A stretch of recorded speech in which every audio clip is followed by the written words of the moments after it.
ويا مساء الفل. هنعمل مع بعض النهارده مندي كفتة الدجاج بطريقة بسيطة والطعم حكاية. والحلو فيها ان كل الأكلة الحلوة دي هتتعمل في حلة واحدة. الأكلة مظبوطة قوي ما شاء الله. الرز مفلفل معانا زي الفل. تعالوا كده نقول المكونات معانا عبارة عن ايه. أول حاجة هنبتدي هنجيب فرخة، أو لو ما عنديش فرخة كاملة عايزين صدور تمام مفيش مشكلة. دي معانا ودي معانا، احنا خليناها دلوقتي ومعانا فلفل ومعانا بصل. هنبتدي نفرم ده كله في الكبة. الاول حاجة نفرمها هنبتدي نفرم الخضار الاول قبل الفراخ. تمام.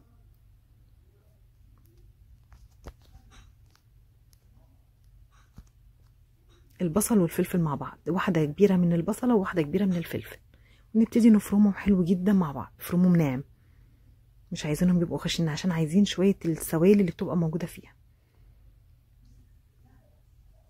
تكون معانا بالشكل ده. تمام. اهم حاجة تكون ناعمة معانا. وبعدها على طول بعد ما فرمناها نبتدي نجيب بولة فاضية عليها مصفى، ونبتدي نصفي الخضار اللي احنا قلنا عليه، البصل والفلفل الأحمر. هتبتدي تنزل معانا شوية سوائل كده زي ما احنا شايفين. طب انا عايزة تنزل سوائل اكتر، هبتدي ارش رشة ملح بسيطة قوي واقلبها واسيبها على جنب لحد ما البصل كده يدبل معايا. هيبتدي ينزل شوية مية كمان اكتر. تمام. نسيبها كده بقى على جنب 10 دقايق كده، ونبتدي ان احنا نصفيها تاني. هتبتدي تنزل مية اكتر. وصفة النهاردة هنشتغل فيها بفرخة كاملة. ليه؟ عشان تديني طراوة حلوة قوي للفراخ. لو عندك صدور بس تمام مفيش مشكلة، بس عوضيها بقطعة من الدهن. تمام. عشان لو صدور بس هتبقى ناشفة شوية. ونبتدي نفرمها زي ما احنا شايفين كده، فرم ناعم قوي.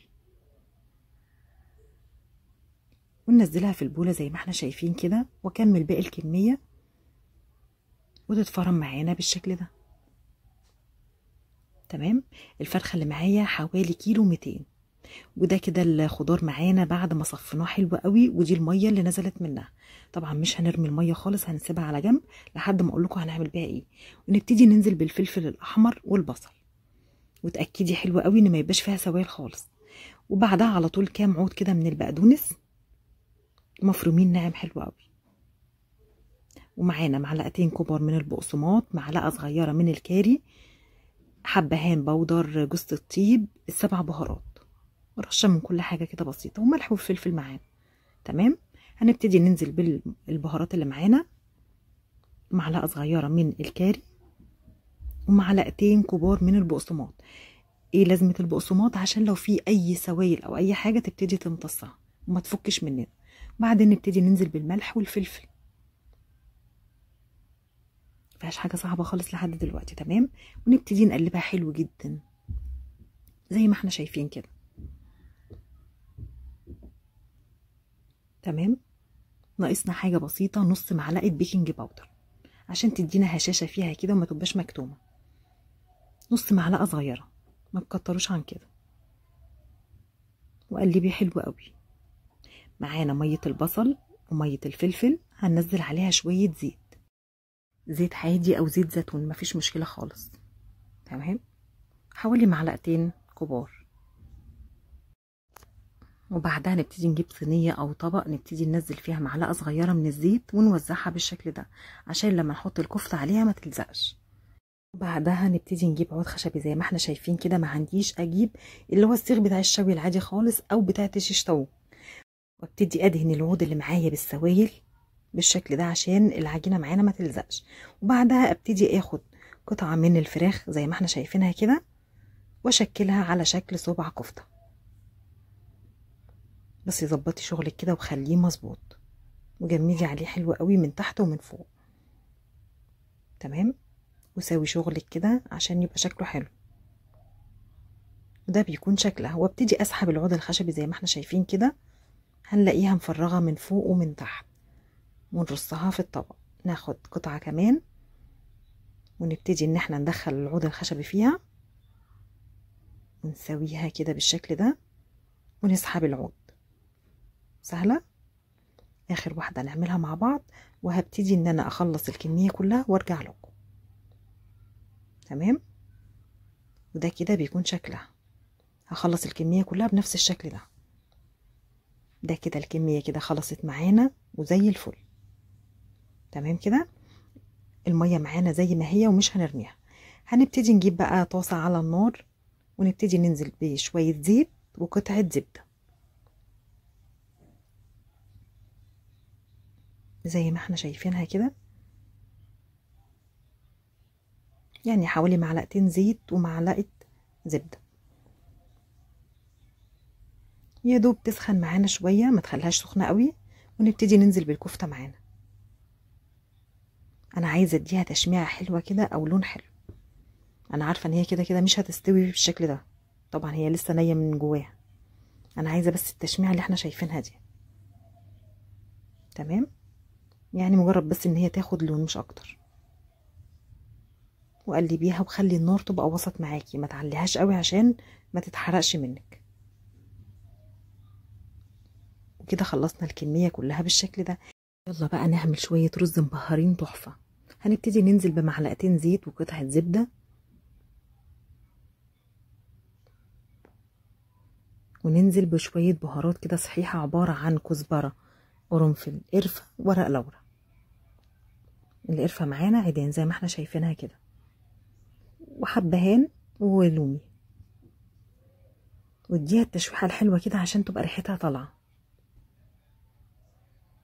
تمام، بعدها هنبتدي نجيب بصلايه ونقطعها شرايح زي ما احنا شايفين كده، وننزل بيها على البهارات، نديها تقليبه كده حلوه. وتبتدي تجيبي جزرايه نبشرها حلو وننزلها على البصل، وقلبي حلو برضو. وبعدها هنبتدي نجيب ربع كوبايه زبيب وننزل بيها على الخلطه اللي احنا قلنا عليها. معلقه صغيره فلفل اسود، شويه ملح. الملح طبعا حسب ذوقك انت. تمام، نقلب كده تقليبه حلوه. الريحه تحفه. وبعدها ننزل بمعلقه صغيره من السبع بهارات، معلقه صغيره من بصل بودر، معلقه صغيره توم بودر، ونقلب حلو قوي الكلام ده. وبعدها هنبتدي ننزل بالرز البسمتي معانا. احنا غسلناه حلو قوي وصفيناه، ونديله بقى تشويحه حلوه مع البهارات والبصل والجزر. في الوقت ده الريحه حلوه قوي وهي لسه ما استوتش. فاكرين الميه اللي احنا قلنا عليها، السوائل اللي نزلت من البصل والفلفل والزيت، هنبتدي ننزلها على الرز زي ما احنا شايفين كده، ونبتدي نحط الميه عليها. الرز البسمتي بيحتاج ميه ازيد من الرز المصري العادي، فزودي شويه ميه اكتر من الرز العادي، يعني ما تبقاش على وش الرز، لا اكتر شويه.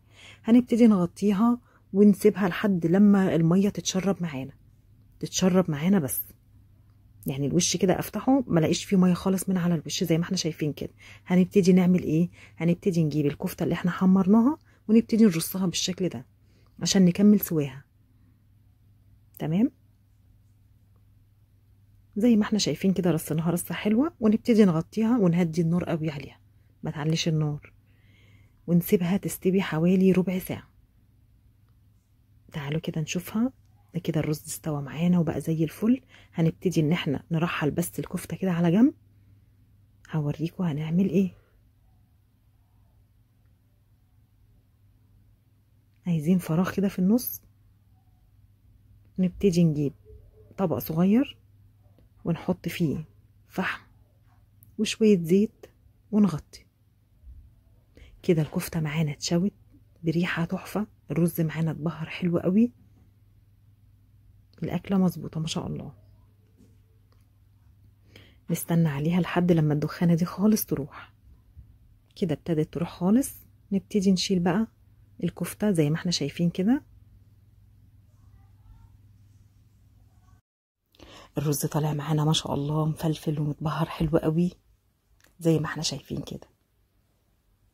تقدروا تقولوا دي أكلة من الأكلات اللي هتندموا فعلا لو ما جربتهاش، إن كانت طريقة الكفتة أو الرز، وطريقتها تختلف تماما عن الرز الكبسة. حتى الكفتة اللي عملناها مع بعض استخدمنا فيها شوية بهارات تحس إن هي ماشية مع الأكل قوي، فمديها نكهة تحفة.